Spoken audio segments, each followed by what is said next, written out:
friends, எல்லாருக்கும் வணக்கம். இன்னைக்கு நம்ம என்ன பார்க்க போறோம் அந்த வீடியோல AWS D1.1 steel fabrication and erecting non-tubular structure எப்படி இன்ஸ்பெக்ஷன் பண்ண போறோம் by using ultrasound யூஸ் பண்ணி. இது வந்து லேட்டஸ்ட் எடிஷன் நான் எடுத்துர்க்கேன் உங்களுக்கு டிஸ்கஸ் பண்றதுக்கு. இது 2020 ஓட எடிஷன். சோ இதுல நம்ம என்ன பார்க்க போறோம்னா இந்த கோல்ல சொன்னது வச்சு தான். இதுக்கு தேவையானது பாத்தீங்கன்னா ஒரு pulse echo flow detector machine, அதுக்கு அப்புறமேட்டுக்கு probe எந்த மாதிரி probe யூஸ் பண்ணனும் சொல்லிட்டு கிளியரா அவங்க டிஃபைன் பண்ணிட்டாங்க. உங்களுடைய probe வந்து ஸ்கொயர் டைப்ல இருக்கணும் இல்ல ரெக்டாங்கிள் ஷேப்ல இருக்கணும். அதுக்கு அப்புறமேட்டுக்கு பாத்தீங்கன்னா அதோட frequency 2 MHz ல 2.25 MHz வரைக்கும் இருக்கலாம்னு சொல்லி கிளியரா அவங்க டிஃபைன் பண்ணிட்டாங்க. சோ அந்த ப்ரோப் தான் எடுத்து நீங்க யூஸ் பண்ணணும்.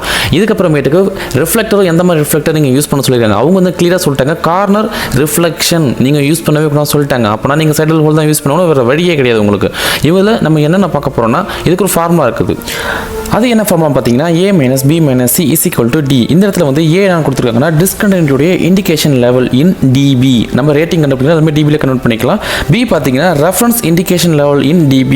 C பார்த்தீங்கன்னா மெட்டீரியல் அட்டென்யூஷன் ஃபேக்டர். இந்த மெட்டீரியல் அட்டென்யூஷன் ஃபேக்டருக்கு கண்டுபிடிக்கிற ஒரு ஃபார்முலா இருக்குது. அது என்ன ஃபார்முலா பார்த்தீங்கன்னா 2 × பீம் பாத் அதோட லென்த் -1. இந்த இடத்துல பீம் பாத்ன்றது வந்து உங்களுக்கு வர்றது வந்து mm ல தான் உங்களுக்கு மிஷினில் கிடைக்கும். அது நீங்கள் இன்ச்சஸில் கன்வெர்ட் பண்ணிங்க.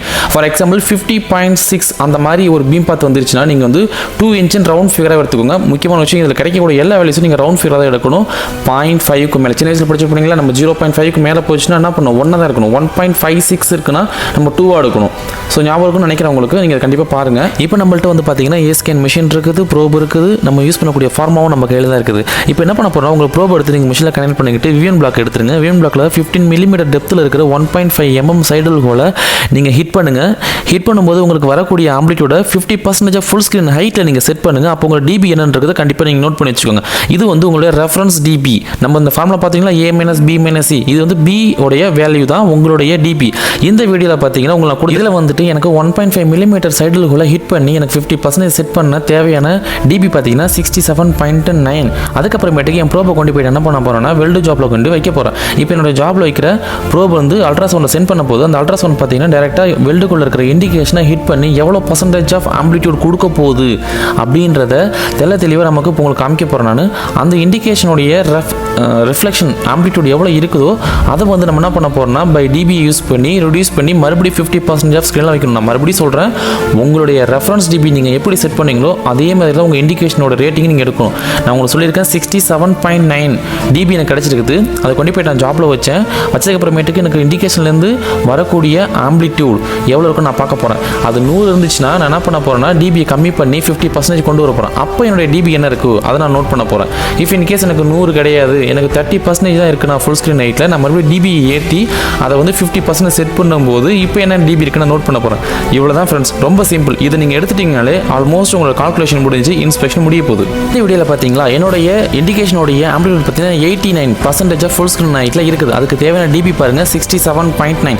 இப்போ என்ன பண்ண போகிறேன், dBயை கம்மி பண்ண போகிறேன். இப்போ என்ன பண்ணிருக்கேன் 5 dB வந்து நான் ரெடியூஸ் பண்ணியிருக்கேன். அப்போ என்னுடைய ஆம்பிளிட்யூட் பாருங்கள் almost 49 point something near let's say 50 வந்து ஃபுல் ஸ்க்ரீன் ஹைட்டுக்கு நான் செட் பண்ணிட்டேன். இப்போ என்ன பண்ண போகிறேன்னா இந்த dB நான் நோட் பண்ண போகிறேன். 67.9 எவ்வளோ -5 பார்த்தீங்கன்னா 62.5. ஸோ என்னுடைய முன்னாடி கிடச்சிருக்கிற ஒரு வேல்யூ பார்த்தீங்கன்னா 67.9. என்னுடைய இண்டிகேட்டர் வந்திருக்க வேல்யூ பார்த்தீங்கன்னா 62.9. இதில் பார்த்தீங்கன்னா உங்களோட பீம் பாத் நீங்கள் நோட் பண்ணணும். ஏன்னா உங்கள் பீம் பாத் வந்து அட்டென்யூஷன் ஃபேக்டர் கண்டுபிடிக்கிறதுக்கு தேவையான முக்கியமான ஒரு வேல்யூ. இதில் நமக்கு கிடைச்சிருக்கக்கூடிய பார்த்தீங்கன்னா ஸ்க்ரீனில் உங்கள் லெஃப்ட் ஹேண்ட் சைட் கார்னர் மேலே பாருங்கள் பீம் பாத்தோடைய வேல்யூ கொடுத்துருப்பாங்க 49.67. இந்த வேல்யூஸ் நீங்கள் என்ன பண்ணணும்னா இன்ச்சஸில் கன்வெர்ட் பண்ணிக்கணும். உங்களை இன்ச்சஸ் கன்வெர்ட் பண்ணதுக்கப்புறமேட்டுக்கு உங்களுடைய அட்டென்யூஷன் ஃபேக்டர் நம்ம ஃபர்ஸ்ட்லேயே கொடுத்துருந்த பார்த்தீங்களா ஃபார்முலா, அந்த ஃபார்முலா நீங்கள் வந்து யூஸ் பண்ணுங்கள். யூஸ் பண்ணதுக்கப்புறமேட்டு உங்களுக்கு கிடைக்கக்கூடிய ஆன்சர் பார்த்தீங்கன்னா 6.8 கிடைக்கும். ஸோ அந்த -6.8 அந்த வேல்யூ நீங்கள் ரவுண்ட் ஃபிகராக எடுத்தீங்கன்னா -7 வந்து நோட் பண்ணி வச்சுக்கோங்க. இதுதான் உங்களுடைய ரேட்டிங். இந்த ரேட்டிங்கை உங்கள் ப்ரொசீஜரில் இருக்கிற அந்த டேபிளில் கொண்டு போய் அப்ளை பண்ணுங்கள். உங்களுக்கு 2 டேபிள் கொடுத்துருப்பாங்க உங்கள் ப்ரொசீஜரில். அப்படி கொடுக்கலாம், ஒன்று கொடுத்துருக்கலாம். அது மேபி ஸ்பெசிஃபிக் ஜாப்பாக இருக்கலாம். 2 டேபிளில் பார்த்தீங்கன்னா ஒன்று பார்த்தீங்கன்னா சைக்ளிக்கல் லோடர், இன்னொன்று பார்த்தீங்கன்னா ஸ்டாட்டிக்கல் லோடர்.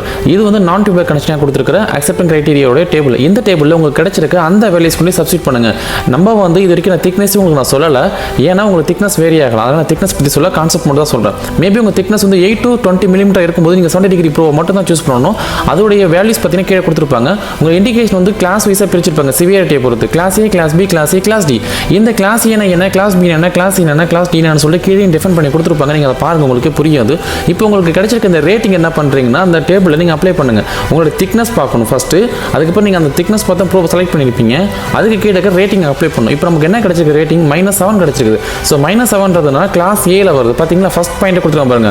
நான் என்னோட திக்னஸ் வந்து இப்போ 20 மில்லிமீட்டராக இருக்குது. அப்போ என்ன பண்ண போகிறேன்னா +5 அண்ட் ப்ளோவர். இதுக்கு கீழே இருக்கிற எல்லா வேல்யூஸுமே நான் கிளாஸ் ஏவா வந்துட்டு கன்சிடர் பண்ண போகிறேன். இப்போ கிளாஸ் ஏக்கு கீழே என்ன கொடுத்துருக்காங்கன்னு பார்ப்போம். கிளாஸ் ஏ பார்த்தீங்கன்னா லார்ஜ் டிஸ்கன்யூட்டி. அவங்க என்ன சொல்லுவாங்கன்னா கிளாஸ் ஏன்ற இண்டிகேஷன் வந்து லார்ஜ் டிஸ்கன்யூட்டிஸாக இருக்குது. அதுமாரி இருக்கும்போது any indication in this category shall be rejected regardless of length. அதுக்கு என்ன கொடுத்துருக்காங்கன்னா class B. If in case நீங்கள் கண்டுபிடிச்சிருக்க ஒரு இண்டிகேஷன் வந்து கிளாஸ் பியாக இருக்கும்போது மீடியம் டிஸ்கன்யூட்டிஸ், அது வந்து மீடியம் டிஸ்கன்யூட்டி டிஃபைன் பண்ணியிருக்காங்க.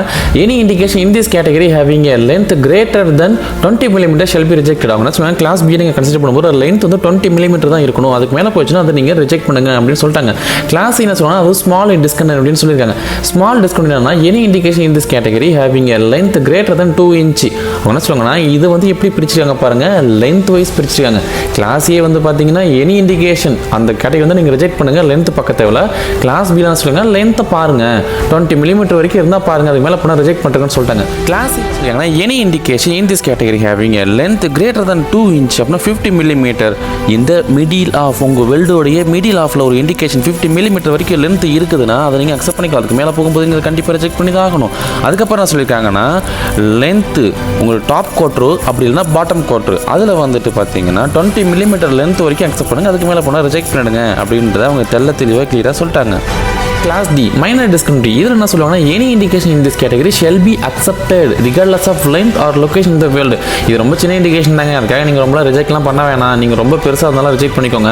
இது வந்து சின்ன இண்டிகேஷன் தான், அதனால் வந்து நீங்கள் இந்த இண்டிகேஷன் வந்து அக்செப்ட் பண்ணிக்கோங்க. அது எங்கே இருந்தா என்ன, எவ்வளோ லென்த் இருந்தா என்ன அப்படின்னு சொல்லிட்டாங்க. ஸோ இந்த கேட்டகரியை வச்சுட்டு நீங்கள் அக்செப்ட் பண்ணுங்கள் உங்களுடைய இண்டிகேஷன் பை யூஸிங் அந்த டேபிள். இந்த டேபிள் வந்து முடிஞ்சிச்சு உங்களுக்கு. அதுக்கப்புறமேட்டுக்கு நீங்கள் மறக்காமல் என்னுடைய சேனலை லைக் பண்ணுங்கள், ஷேர் பண்ணுங்கள், முக்கியமாக சப்ஸ்கிரைப் பண்ணுங்கள், மேலே இருக்க பெல் பட்டனை ப்ரெஸ் பண்ணுங்கள். அப்போ தான் என்னுடைய அடுத்தடுத்த வீடியோ உங்களுக்கு தேடி வரும். உங்களுக்கு யாராச்சும் டவுட் இருந்துச்சுன்னா எனக்கு கமெண்ட் செக்ஷனில் போய் நீங்கள் கமெண்ட் பண்ணுங்கள், உங்கள் ஃப்ரெண்ட்ஸுக்கு ஷேர் பண்ணுங்கள். ஓகே ஃப்ரெண்ட்ஸ், நம்ம அடுத்த வீடியோவில் கண்டிப்பாக மீட் பண்ணுவோம். பாய்.